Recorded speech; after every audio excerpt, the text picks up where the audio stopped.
ఒక మంచి పనికి వందల శకునాలు. చిన్నపాటి వర్షానికి జంట నగరాలు అతలాకుతలమవుతుంటే, నాలాలో జనం వాహనాలు కొట్టుకుని పోతుంటే, ఆఫీస్కు వెళ్లిన వ్యక్తులు రాత్రికి ఇంటికి తిరిగి వస్తారా అన్న గ్యారంటీ లేదు. వేల వాహనాలు కిలోమీటర్ల కొద్ది నిలిచిపోతుంటే రాజధానికి బ్రాండ్ ఇమేజ్ ఎలా వస్తుంది? వర్షంలో మా ఇల్లు మునిగినా ప్రభుత్వం పట్టించుకోలేదు అన్న ప్రజల శాపనార్థాలు కొన్ని ఏళ్లుగా అలవాటుగా మారింది. పాలకులు మారుతున్నా రాజధాని నగరానికి శాశ్వత పరిష్కారం చూపించలేకపోయారు. గతంలో కేసీఆర్ మాటలతో సరిపెట్టారు. ఇప్పుడు రేవంత్ రెడ్డి చేస్తున్న సాహసానికి అందరూ జేకొట్టాలి కానీ శాపనార్థాలు పెడుతున్నారు. రేవంత్ రెడ్డి గారు చేస్తున్నది తన వ్యక్తిగత ప్రయోజనాల కోసం కాదు, రాష్ట్ర భవిష్యత్తు, భావితరాల భవిష్యత్తు కోసం. గతంలో ఎన్నోసార్లు జంట నగరాలకు వరదలు వస్తే ఎన్నో ఇబ్బందులు పడ్డారు కానీ ఎలాంటి ఆర్థిక సహాయం అందలేదు. చివరికి పలకరించిన దిక్కే లేదు. ఇప్పుడు నిర్వాసితులకు డబుల్ బెడ్రూమ్ ఇల్లు ఏర్పాటు చేసి వాళ్ళను అక్కడకు పంపిస్తుంటే కొందరు ఎందుకు రేవంత్ రెడ్డి గారిపై, వారి కుటుంబ సభ్యులపై బూతులతో రెచ్చిపోతున్నారు?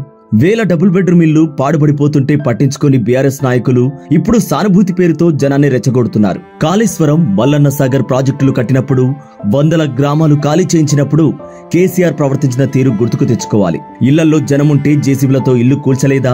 వ్యవసాయ భూములకు నష్టపరిహారం అడిగితే సిఆర్పీ పోలీసులతో చితకబాదించలేదా? ఈ రోజు బీఆర్ఎస్ లో ఉన్న వంటేరు ప్రతాప్ రెడ్డిని మల్లన్న సాగర్ ముంపు రైతుల కోసం ప్రశ్నించాడని చావకొట్టలేదా?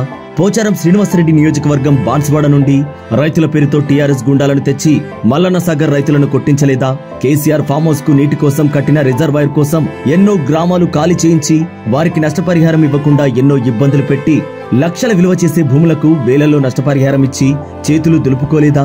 వేల కోట్లు ప్రజాధనం ఖర్చు చేసి కట్టిన రిజర్వాయర్ ఒక్క కేసీఆర్ ఫామ్ హౌస్ కు తప్ప ఎవరికి ఉపయోగపడింది? ఒక్క కేసీఆర్ ప్రయోజనాల కోసం వందల ఊర్లో నామరూపాలు లేకుండా చేసినప్పుడు ఆ ప్రజల మీద సానుభూతి ఏమైంది? ఇప్పుడు హైడ్రా బాధితుల మీద చూపిస్తున్న సానుభూతి, నేరెళ్లలో మీ ఇసుక దందాకు అడ్డుపడ్డారని గ్రామ ప్రజలను చిత్రహింసలు పెట్టినప్పుడు ఆ ప్రజల మీద సానుభూతి ఎట్టిపోయింది? ఇప్పుడు హైడ్రా బాధితులు అని మొసలి కన్నీరు కారుస్తున్న కేటీఆర్, హైడ్రాతో నష్టపోతున్న ప్రజలకు రేవంత్ రెడ్డి గారు న్యాయం చేస్తుంటే జనాన్ని రెచ్చగొడుతున్న కేటీఆర్, ఆ పేదలకు జరుగుతున్న అన్యాయానికి మూల కారణం నీవే కదా? అక్రమ కట్టడాలకు డబ్బు వ్యామోహంతో అనుమతులు ఇచ్చింది నీవే కదా? మీ 10 ఏళ్ల పాలనతోనే వందల అక్రమ కట్టడాలు వెలిశాయి. ప్రజల శాపనార్థాలు తగిలేది కల్వకుట్ల కుటుంబానికి మాత్రమే.